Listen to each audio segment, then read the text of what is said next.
It's a brand new Formula One year. We're about to go into Bahrain, so we need to drop our predictions. This year, is it going to get crazy? Does Red Bull finish out of the top five? Does Jeez. does Alpine make the leap to being champion? Jeez. Find out that and more on Turn 1. Now entering the grid. Here are your hosts, Thomas and Jeremiah. Welcome to Turn 1. We're your hosts, Thomas. And Jeremiah. We are doing 2024 predictions. This is actually our third prediction video. We did one for 2023, and then we revised it after we saw we were really wrong after like the first two races. I don't know if you remember that. Well, Aston Martin came out hot, and then they were not. Yeah. So this year we're going into a brand new season with 23 races, 24 races on the calendar. A lot of points up for grabs. Obviously, we just got finished watching testing, listening to the highlights of that, seeing where the teams were.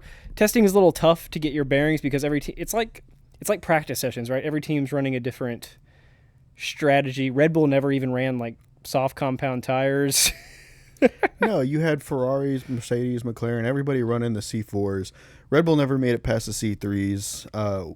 On the one day where we did get to see all the cars on one single tire compound, of course, Max finishes a second ahead of everybody. But then, once the other teams start to move to the softer tires, you start to see Ferrari looking hot, and you start to see Mercedes looking decent, and Alpine. It's a lot. We're going to do our predictions. We're going to try and base them off of that, but we're also going to take some information from how the teams finished in 2023 and kind of do a little mix-up and see kind of what we think is going to happen. Okay, so here's how I think we do this. I think we start with constructors. Okay. You want to go 10 to up? Yeah, 10 let's to 1? go 10 up. Okay, so we did do a combined ranking this year, which is different than last year, but I think we're relatively on the same page. Yeah. This is really tough to do because, again, the testing doesn't show you everything. You can't really go off last year's results because the cars are different. Things have changed. Team principles has changed. It's a different year. But one thing stays the same. Number 10, Haas. I hate to do it to them because they're my boys. I love them. I love K-Mag. You don't love them, but I love Hulkenberg. Obviously, Gunther's gone, and that stings, but It's not that I don't like them. I just think it's a bad fit. I love the team. I think they do what they can. This is the first year of Io Komatsu behind the wheel at Haas. The first F1 season without Gunther being the team principal of Haas, right? Right, and we know that the first year of a team principal change, obviously you're not going to get to see the immediate results of what that team principal can bring to the table because he's still going to be going off of basically what the previous team principal was working out of. So we're not going to see real changes for Haas until next year, but Almost similar to Ferrari. So obviously Ferrari ditched Matteo Binotto and went with Frederick Vasseur, and he's actually doing 2 seasons kind of status quo, but then really mixing it up in 25 when they're obviously bringing in Lewis Hamilton. I think this year for Komatsu and Haas, it's going to be a status quo. Let's just get a car that works, figure things out, and then next year I think they're going to flip the driver lineup at Haas, which could lead to more results. I just love both of the drivers. I mean, I'm biased, but I love both of the drivers. I love K-Mag and I love Hulkenberg. And I don't think we saw anything in testing that would merit them being really any higher. No, unfortunately not. But here's a kicker. They weren't running any fast-paced testing. They weren't doing any kind of quality laps or anything like that. Their main mission was to run full fuel race pace to make sure that their race pace is up to par. And the reason why they're doing that is because they're qualifying. Their one lap was pretty decent last year. For the past 3 or 4 seasons, their quality pace has been okay. Right. The problem that they had is race pace because once the race gets started, things go south fast. Did Hulk qualify top 6 or 7 in Vegas? I don't know if it was Vegas, but I know for a fact he qualified top 6 or 7 a few times. And then you go like 2 years back and Magnussen got pole? Well, yeah, that was because he was the last guy to run on dries before they switched to wets. You did something yes, right. K-Mag did get pole. Sao Paulo last year. Yeah. Okay, so Haas at the number 10 spot. Who we have at number 9? We're going to go with the Williams, and I'm going to tell you why. Obviously, Williams finished 7th last year, and that was great. They were the top of the back markers. Good for them. They did awesome. Here's the thing. A lot of the other teams did a lot of advancements. We're going to see better cars this year than we saw last year. And Williams, while they might have done better, more things to their car, I'm still not convinced that Logan Sargent can cut it. You don't think that putting the screen on the steering wheel is like a 3-point gain? Oh, 100%. They're going to be flying. No. I think in all reality, I think Alex Albon could get 10th, and because of the fact that one of the other drivers, Logan Sargent, can't get points no matter how hard he tries, even though he got the one off of a stipulation last year where somebody fell out of the points after the race. Yeah. Because of the fact that Logan can't get points off merit, I just don't see Alex Albon carrying Williams past 2 teams like he did last year. Albon got 27 points last year. We figure he'll be somewhere in that ballpark this year. And with Logan getting 0, it's tough. And we'll see as we get higher up in our ranking, some of the points are going to be more dispersed this year when they were last year, when it was very Red Bull heavy and Aston Martin stole some points early in the season. And so those points are going to get dispersed somewhere through the field, and we just don't see Williams necessarily collecting a lot of those, but other teams are going to move up a little bit. No, unfortunately not. All right, who's at 8? Number 8, Stake F1 team, the Kick Sauber group. The neon green and exposed green carbon machine. fiber car. We're still rolling with Zhou Guanyu and Valtteri Bottas. Valtteri's been a consistent driver there, getting a little bit of points, but he's been mainly held back by the car. We've seen some improvement out of Zhou. Still not exactly what we want to see, but he has gotten a little bit better. And again, you got Valtteri who gets some points. I like the pace that we saw at Zhou in testing. Yeah. I do. I think that he's starting to finally get comfortable. It's been a few seasons now. He's out of his rookie phase. He's starting to go into more vet phase. I think he's more comfortable behind the wheel. He knows exactly how to take these turns more precise. This is now, his 3rd or 4th time at Bahrain? Yeah. So familiarity with the track, considering they do testing there and then practice there and then qualifying and then the race. He's multiple laps around Bahrain. So more specifically Bahrain, but I just think that he's got a fluidity now to his driving that's going to allow him to get more points than he's had. Zhou Guanyu finally gets a home Grand Prix. All right. So long as China stays on the schedule. Which, so far so good. But yeah, so Stake at the 8 spot, I mean, the bottom 3 might be interchangeable, but I think right now they're going to lead that pack, which is different than last year where Williams led the pack. Right. Okay, number 7. Coming in at number 7, we've got Alpine. Here's the thing. This is controversial, man. Here's the thing. If you know Alpine, but from back in their Renault days, they've always been 4th, 3rd, 4th, 5th, 4th, 3rd, 4th, 5th, somewhere in that vicinity. Even as Alpine, they've been, 4th, 5th. They're 4th, the 5th. epitome of midfield team. Right. I don't think they've got it this year. I'm just going to be honest. Their testing looked poor, to say the least. They just did not look pretty. So even if you're not somebody that watched testing or even watched the highlights, you don't care about it, you just want to get into the race action, that's fine, that's cool. Google Alpine. Every single article is beyond negative about their performance. And Alpine ran a pretty good series of testing strategies, so you got to see a lot of what their car can do. And it's not really a knock on their drivers. We know their drivers are probably middle, of the driver skill level. But this might be the first year where the car really hinders their ability to tear it up on track. It's wild because, like you said, if you put all 20 drivers in a lineup based on skill level, you would have Esteban Ocon and Pierre Gasly pretty much standing right next to each other, and they would be middle of the pack. Maybe a little bit on the higher side, maybe not. And Alpine has always been a middle of the tier car, so they've always been able to put them right in that sweet spot to where they are the middle of the lineup. Like wherever Alpine is, that's the middle. If you're slower than Alpine, you're a back marker. If you're faster than Alpine, you're a front runner. That's kind of the dividing line.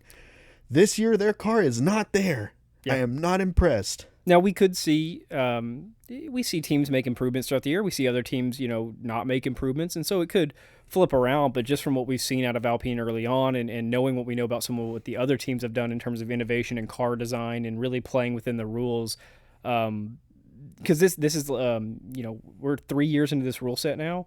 Teams are figuring it out, and I don't think Alpine has figured it out. This is such a big change from when we started. So we started watching Formula One in 2022. Started the podcast in 2023. Yes. But we watched Drive to Survive before that, which was like the 2018-2019 season. Alpine, which was Renault at the time, was like trying to be a top 4 team. Well, they were competing with McLaren for that 3rd spot. Which is, now we're putting them at 7. Or for the 4th spot. And realistically, best case scenario, Alpine finishes 6th. I mean, really. That's best case scenario 6th. They're going to be bad off the jump, and they're going to have to do a lot of renovations to the car, and they're going to be climbing from the point deficit that they start the season with. That's the bottom line. I don't want to spend too much on Alpine because we have a lot of ground to cover, so we're going to roll in with number 6. Number 6, Visa Cash App RB Racing, also known as RB, also known as Visa, also known as Cash App, also known as Racing Bulls.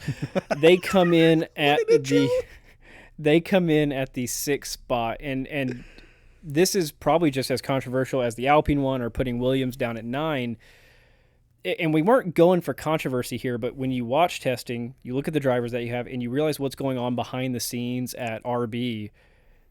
They're really trying to make strides, which is different than the AlphaTauri Toro Rosso we had in the past. Right? AlphaTauri Toro Rosso in the past was a developmental team. They had separate engine contracts. They had separate parts contracts. Their drivers were just on pathways to go to Red Bull. I think we've identified that both of the drivers that are at RB now are RB drivers.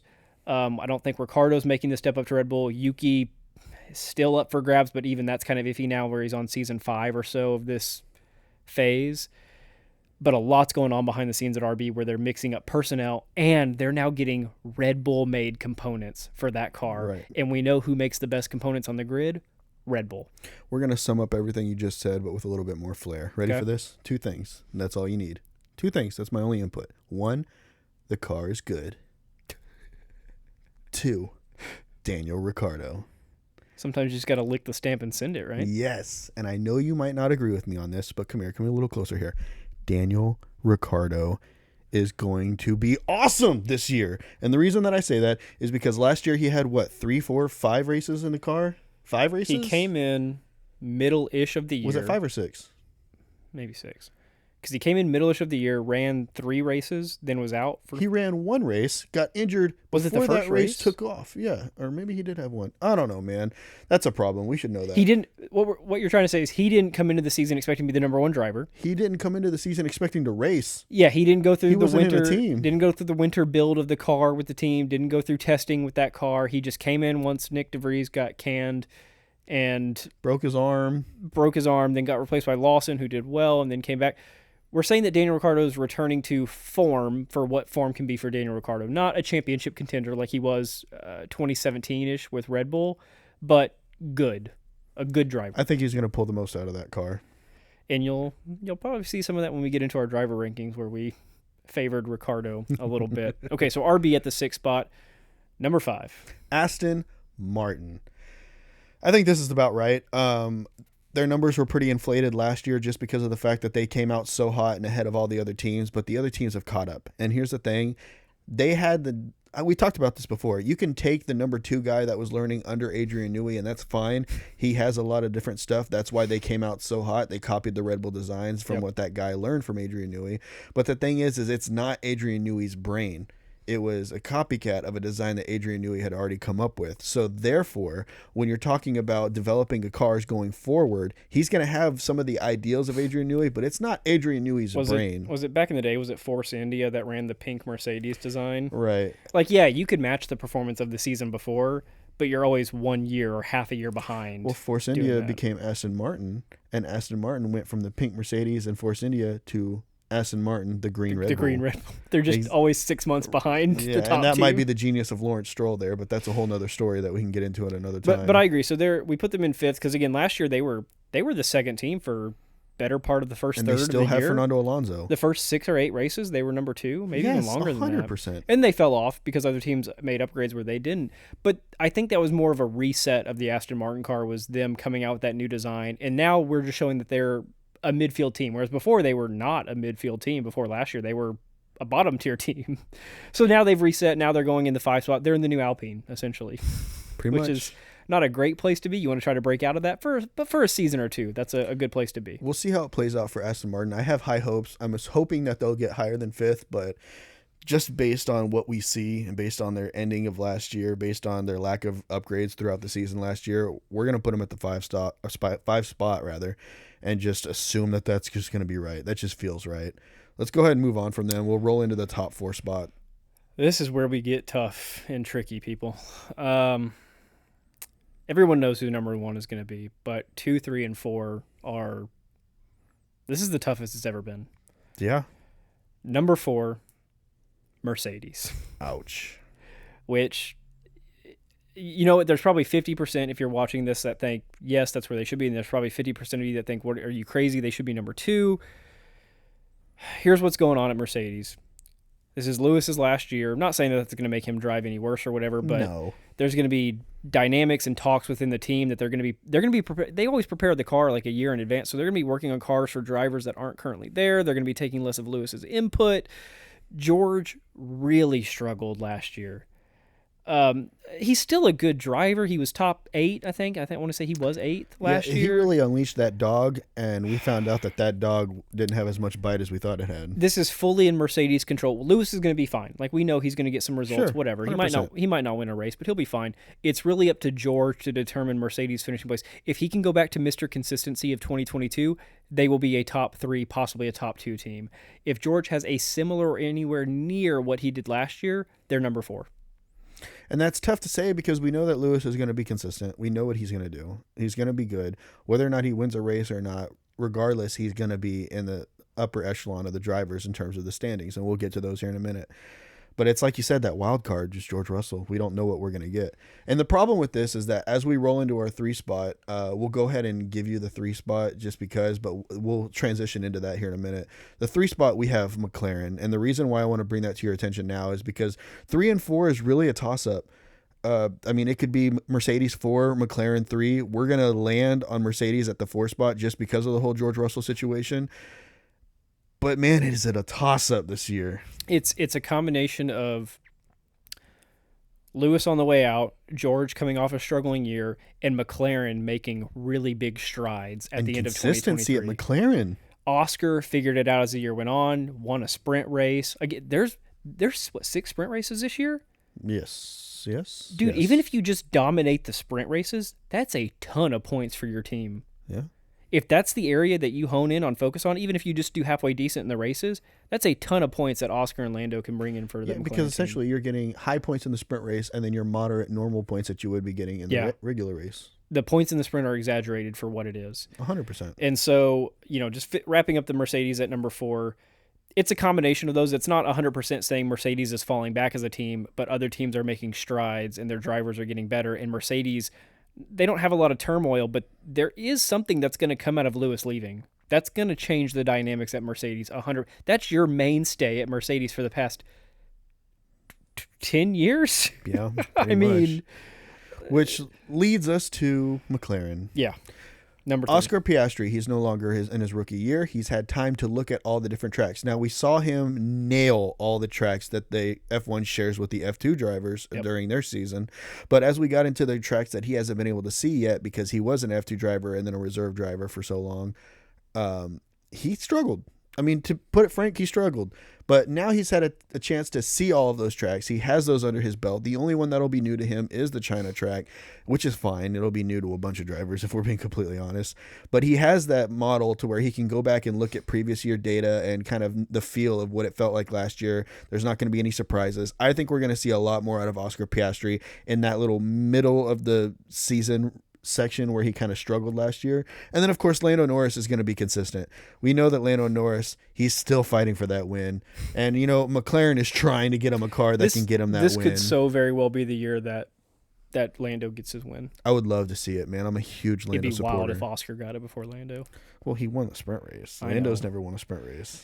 So, my take on McLaren, you're right. Lando will be consistent. Maybe he gets a win. Maybe he doesn't. One thing about Oscar, though, what did he prove all through the feeder series? What does he do every single year? He wins the very first year. He wins, but, mainly I'm getting at he gets better every single year. Yeah. He goes from 4 to 3 to 2 to reserve driver to 1, and every year he gets better as a driver. We see some drivers get to a certain level, and they just, that's it. That's the peak. Not saying Yuki's still very young, but we haven't really seen major strides out of Yuki since his first season or two. He's kind of just been there. Right. We have seen big strides out of Albon. Pierre Gasly and Esteban Ocon have just stayed as is. Zhou Guan Yu has made slight improvements, but not what you would want to see. Oscar's a guy that he's the elite driver, right? He is making strides. And so this year, if he improves on last year, that's a lot of points. Well, even though he's in his early stages, it's about the tier driver, like what their ceiling is. We put Oscar's ceiling on the same level as Max's ceiling, on the same level as Fernando's ceiling, as the same level as Lewis's ceiling. He's a championship caliber driver. He's a multiple-time champion ceiling capable driver. That's how I feel about him. He just is in early stages. He's getting there. The car might not be there for him to be able to get the results that we think that he can get. But ultimately, I think that his ceiling is that of a Max, that of a Lewis, that of a Fernando. And Lando, I love him. His ceiling might not be that high, but where he's at, he is good. He's like in the tier right below that. He's gonna win it. He's gonna win a race at some point. It's going to happen. I want it to be this season. Yeah, 3 and 4, like you said, interchangeable. It really depends a lot on George Russell, I think, which is crazy to say. But let's move into our top 2.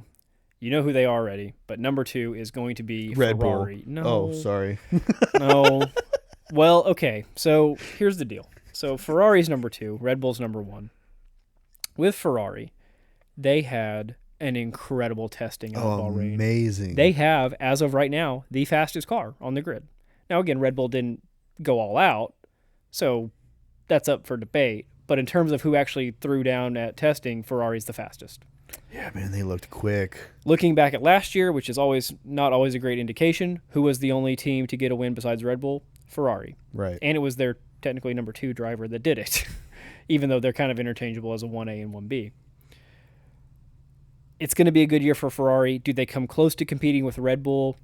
Only if Checo has a bad year, which is possible. It's possible, but also, I mean, you just hear talks like even Charles Leclerc was giving an interview or something rather that I saw about him where he was talking about how he felt that Red Bull is still going to have that jump on them, but he felt like they had a secure base to build onto this time versus last year. Charles Leclerc started out struggling with that car. Carlos Sainz was the better driver at the beginning of the season, and those roles kind of flipped as the season rolled on. But Charles Leclerc could not figure out that car to start off the season, and that was coming off of the year right before where him and Max were neck and neck. He was in a championship battle for the first half of the season. Yes, so this year, for him to say that they have like a stronger base for him to grow off of, that has a lot of confidence for me in the fact that he's going to be up at the top. We feel like a lot of their strategical errors have been resolved. Maybe not operating at 100%, but they're not making the crazy mistakes they were making under Matteo before. Yeah. They weren't running wrong tire compounds. They weren't having horrible pit stops. They just didn't quite have the pace to keep up with the Red Bull, which nobody did. Nobody had that pace. So the other crazy thing is I don't know how much this plays into a guy's head, but it has to a little bit. Carlos is competing for a seat. Which means he's going to be going all out. He knows he's out at Ferrari. He knows he needs to be picked up by somebody else. And you're probably thinking, oh, any team would want to sign Carlos. Yeah, but how badly? I mean, you got to think of who's in the wings just waiting. Fernando Alonso, is he going to stay at Aston Martin? Daniel Ricciardo, if you want to put him in that conversation. Alex Albon for sure in that conversation, waiting for that upper seat when he's just sitting in Williams for the past Some of the years. reserve drivers are looking for seats too. Lawson, Percher, Drugovich. And, the chances of them maybe getting that front row seat is tough, less likely. But the fact of the matter, the point that we're trying to portray here is that there's people waiting. And it's not a guarantee. There's 2 seats available. You've got Lewis Hamilton's Mercedes seat, and you've got the potential, if they don't re-sign him, which probably isn't going to happen, Checo's seat at Red Bull. That's a Red Bull and Mercedes seat. That's crazy. I mean, it could go to anybody. And again, if you're Carlos, if you show off this year and win a race or two or just beat Charles flat out, you're positioning yourself really well to be at the driver's seat of those negotiation tables. Whether that's a new venture to Mercedes where you're teaming up with George Russell, or a return to the Red Bull family where it all started for him but Max this time in the A team. Him and Max would be crazy. That would be okay. I'm excited. We'll talk about Red Bull to finish this thing off. Number 1, yeah. I think it's obvious. Red Bull, we talked about this kind of last year to wrap things up, but going forward, it's still going to be the same. But the thing is instead of winning races by 30 seconds, 40 seconds, so whatever you want to call it, maybe this year it'll only be 15 seconds or 10 seconds. But the point remains, they're going to have that gap. Because Max won all but 3 races last year? Yeah, and the 2 of them were the other Red Bull. Yeah. Only one of them was Ferrari. And Baku, which Checo won last year, Max was in second. He just couldn't quite get up there. But right. there's a very good chance Max wins 19 races Here's again or another something. thing that you got to think about. When is Max's last DNF? Seasons ago. I can't give you the exact date, When but it had to be when he was fighting with Lewis that year. it was 2022 with Charles Leclerc, I'm pretty sure. Yeah, maybe then. Okay. I could be wrong on that. I definitely could be wrong on that. But Max went my point is Max went all of 2023 with 0 DNFs. That reliability in that Red Bull is ridiculous. They make the best parts. Ridiculous. They make the absolute best parts in Formula One, which is crazy because they're an energy drink company.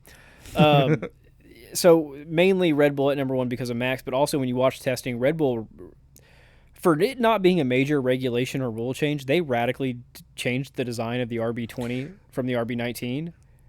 There's a lot of memes that are going around. There was a picture of Adrian Newey, or a video of Adrian Newey looking at the Mercedes Zero Pod from last year. Yeah. And there's a thought bubble meme that comes up, and in the thought bubble it says, I can do that better. And then lo and behold, 2024 rolls around, Red Bull unleashes the Zero Pod, but they made improvements to it. Yeah, it's like a partial pod. It's still there a little bit.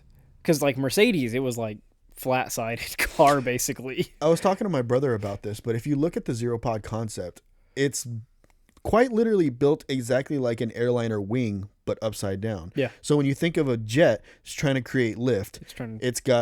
It's basically flat on top, and it's got the angle at the bottom, and that allows it to get lift up off the ground. It's flat on the bottom and angled on top, and that allows it to lift. So now you're inverting that, and what's that going to do? Suck it straight to the ground. Now you've got more downforce. Now you got more suction, which means more traction going around corners. It's genius. And Red Bull's not going to roll out something that they're not 100% sure can win, and I think we saw that in testing, even without them going all the way past the C3s. They still tore it up. I think they were still second to Ferrari. I could be wrong on that still. I think I have that flipped. I think it's flat on the bottom. Wing is flat on the bottom and curved on the top. You're right. Regardless. You're not an aerospace engineer. Right. I don't study this stuff. I know more than I lead on, but clearly it's escaping me. My point remains is that it's literally a wing inverted, which is going to cause way more downforce, way more suction, way more traction. It's going to be an all-around better car than last year. We know that Red Bull was working on this car at the start of last season. Yeah, in fact, so much so that right now they're working on the 2025 car. Yeah. And Bahrain hasn't started yet. Yep. They probably have their upgrade packages for this year and everything. Okay, so just as a quick recap, we'll go 1 down to 10. You have Red Bull, Ferrari, McLaren, Mercedes, Aston, RB, Alpine, Stake, Williams, Haas. All right, you ready to get into some drivers? Let's do the Drivers' Championship standings. Let's do 20 to 11 kind of quickly. We're not going to spend too much time here. If you want to know why we put a certain guy in these spots, comment and let us know, and we'll reply back to your comments, or we'll make a separate video breaking it down even further, but we don't want this to drag on forever. So, do you just want to roll real quick, 20 to 11? Number 20, Charles Leclerc. No. Jeez, could you imagine? Lewis is like, I'm not going to that mess. Get me out of this. No, number 20, Logan Sargent. I think, unfortunately, that one's kind of obvious. The American stands out as a faulty F1 driver. Number 19, K-Mag. They're still working on the car. Understandable. Number 18, Hulkenberg, like I said, still working on the car. Hope to see improvements. 17, Zhou Guanyu, doing a little bit better, but ultimately it's going to be kind of status quo for him. Right, and right above him at the 16th spot, Valtteri Bottas. Yep. Who, again, nothing against Bottas. He's just got a car that isn't a Mercedes.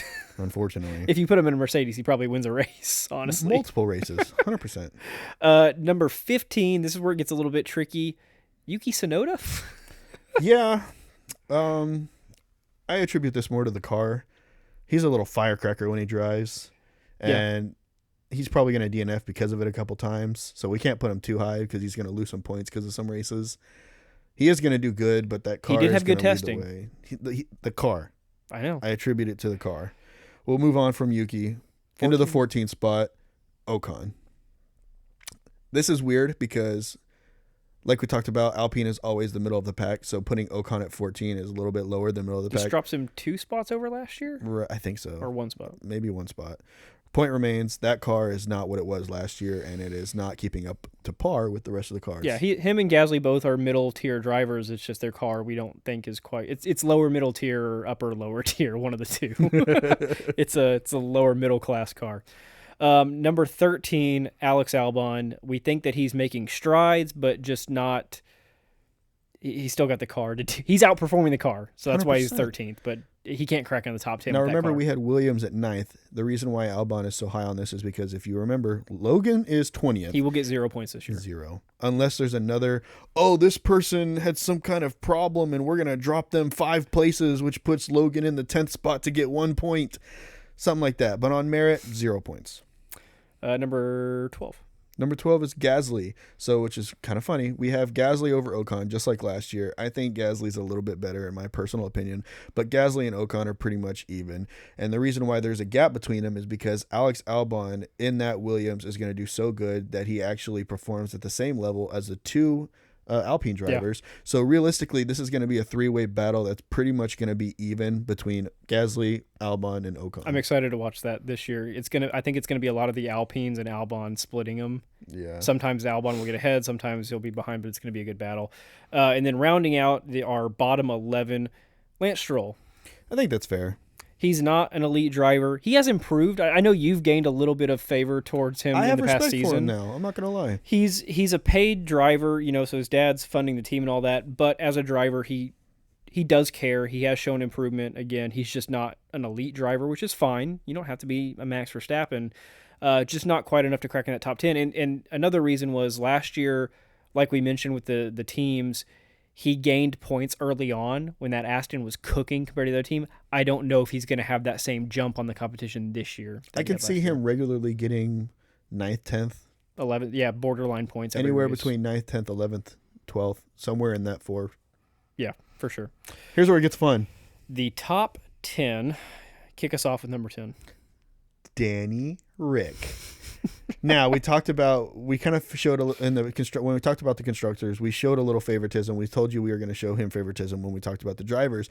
I see Daniel Ricciardo doing really good when given a full season. I mean, we saw him get points in a season where he only raced in 6 races. He's going to get the full 24 this time in a car that he's already had a little bit of experience in. That car is performing better than it was last year, better than the Alpines. I can regularly see him also in that 9th, 10th, 11th, 12th battle. He had, again, like you mentioned, the weird year, but this year you talk about going into a new team design, and he's probably had a lot of say in that. He probably had a lot of say in this car design all last year with him being in that seat. They went to him for how he wanted things set up.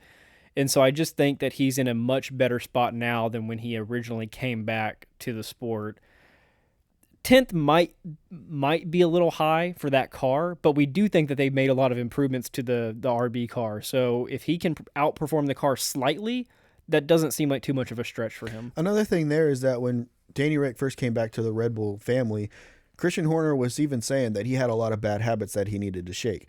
It's now been half a season with him working with the Red Bull team and then all of the winter break. I'm sure he's kicked off some of the dust there, scraped away some of those bad habits that he had, and he's kind of starting to return, probably not to the full form of Monaco winning Daniel Ricciardo fighting for a championship, but he's going to be way better than he was in those 6 races. I wouldn't be surprised if he pulls out a top 5 finish at some point this year. I would love to see it. It's definitely possible. We've seen teams in that situation get top 5s before. Podium, maybe not, but top 5, sure. Number 9, Mr. Inconsistency, George Russell in the Mercedes. And this is where we talked about the Mercedes and McLaren battle being so close. It's really on him. If he can get ahead of, if he can be in the top 6 or, if he can be in the top 6, then Mercedes is absolutely the number 3 team. No doubt about it. But the fact that last year he finished 8th, this year, we just don't know what to expect out of him. We have to see some races to really evaluate him. Is he going to be crazy George Russell, or is he going to be, I'm going to get a top 5 finish every race, George Russell? Right. Coming in at number 8, we've got Fernando Alonso. Yeah. And, Mercedes we put as a higher and better car than the Aston Martin, but I think you have to remember the Fernando effect. And that's that no matter what car he's in, he's going to outperform that car and push it to its absolute mechanical limits. Yep. And because of that, and because of George's inconsistency, I'm going to put Fernando above George Russell. I agree because we think Lance is probably going to perform at the level of the car, which is for us 11th out of the 20 drivers. If Alonso outperforms, it puts him in 8th. Again, last year he set in the Alonso set in the number 2 spot for quite a while last season because he was finishing 2 behind Max until Sergio won those 2 races. And then Fernando started dropping down a little bit. Fernando was in the top 3 for a lot of last season. And I don't know if it was the 2nd spot because I think Perez was doing good early on, but he definitely was in the top 3 for a long time until the other team started to catch him. Then he slowly went to 4th and then 5th. But I mean, yeah, that's the Fernando effect all day. And so we think he's going to do that this year. He's just not going to have that jump where he got multiple podiums early last year. We don't know if he's going to get that this year. It's going to be tougher because the car hasn't changed radically like it did. Number 7, still the new kid on the grid, Oscar Piastri. I think he'll improve over last year. This is where, so Fernando being 8th, we're saying that he's going to have about 100 points cut from his total. That's going to be distributed between these drivers. I think Oscar finishes with more than the 97 points he had last year. And another thing with Oscar finishing 8th on or 7th on our list is that's another reason why we have George Russell finishing a place down than what he had last year. We just expect more out of Oscar Piastri this year. Like I said, he's got the experience on the track. He's coming into it not blind. He is consistent. He is very consistent. And now with a little bit more familiarity with the car, more familiarity with the tracks, I think he's going to be higher up on the list. I could see Oscar almost repeating George's 2022 season where maybe not a bunch of top 5 finishes, but a lot of top 7 finishes. I can see that. And if you can pull off a top 7 finish every single race, you're going to finish very, very high. Which 7th is pretty high. Who you got at number 6? Number 6, we're going to roll with the other McLaren, Lando Norris. This one was tough for me. We went back and forth on this for a little bit just because I want to see Lando win a race. It's hard to put him winning a race and then also finishing 6th, but I just feel like in terms of how the cars are falling this year, where the pace is going to be, I don't see McLaren as that front running like we have Red Bull and Ferrari at 1 and 2. I don't see the McLaren up there just yet. I think they had a strong finish last year, but Ferrari made a lot of improvements, and Red Bull's still running away with the whole thing. So I think 6th place is a pretty comfortable place to stick Lando Norris. Lando got 7 podiums last year. I think this year somewhere between 8 and 11 is reasonable for podiums. It's possible. But when you talk about the Red Bull teams and the Ferrari car, that's tough to crack into that mix. Right. It just is tough. If Ferrari didn't have a very fast engine and Max Verstappen wasn't in Formula 1, Lando would be higher as an F1 driver. Okay, number 5, Sir Lewis Hamilton. In his last year at Mercedes in 2024. Where did he finish last year? 3rd? He was 3rd. Okay. It went Max, Checo, Lewis, I think. So a little bit of drop for Hamilton. Not really anything against him or the Mercedes car, but again, we do think that the Ferrari team is making some strides here, and of course we expect Red Bull to finish ahead of them. 4, 5, and 6 we haven't gotten to 4 yet, but they're interchangeable, relatively speaking, I think. So speaking of number 4, Sergio Perez. Yeah. Checo. Like I said, Ferrari's looking hot. Checo is not looking so hot.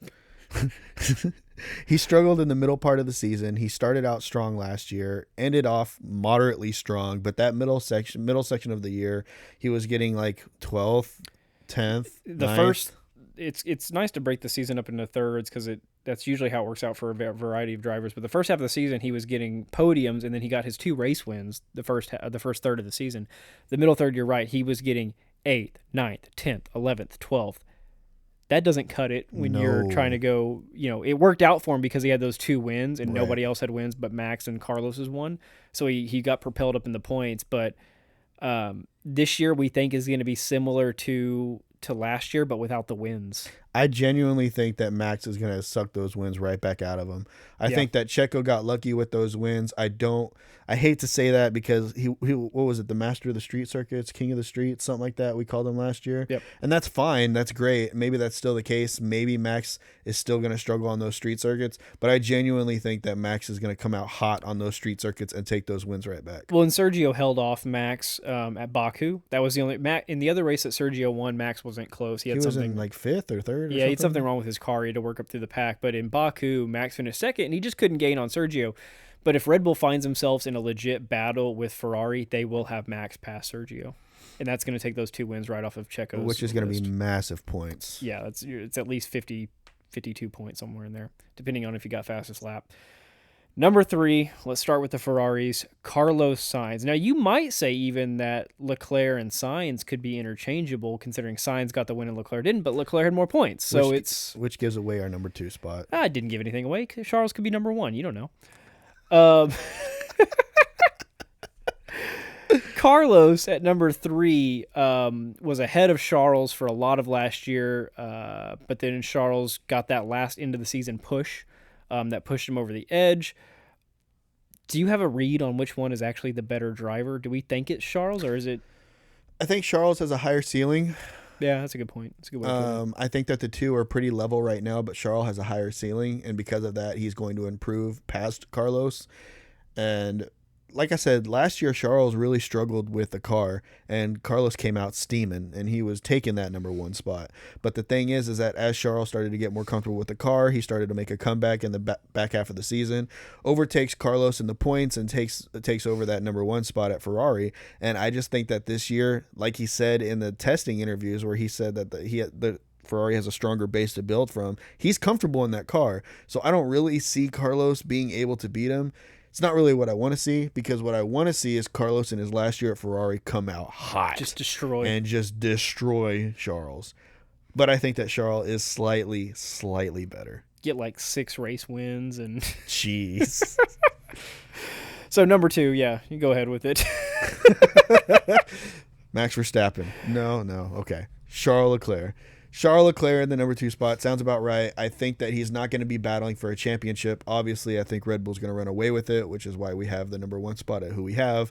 But I think that with the Ferrari coming out hot during testing, they're showing a lot of pace. They're showing a lot of durability because they ran multiple laps without a problem, if there's no manhole cover. If there is a manhole cover, there might be a problem or two, because if there's a manhole cover, Ferrari will find it. Whether it's Vegas, Bahrain, it doesn't matter. That man sucked up a manhole cover, blew out part of his car.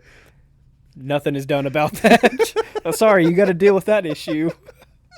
So we have Charles at the 2nd spot. I think that sounds about right. I think he's going to come out a lot more comfortable in that car, and he's going to hold on to that spot.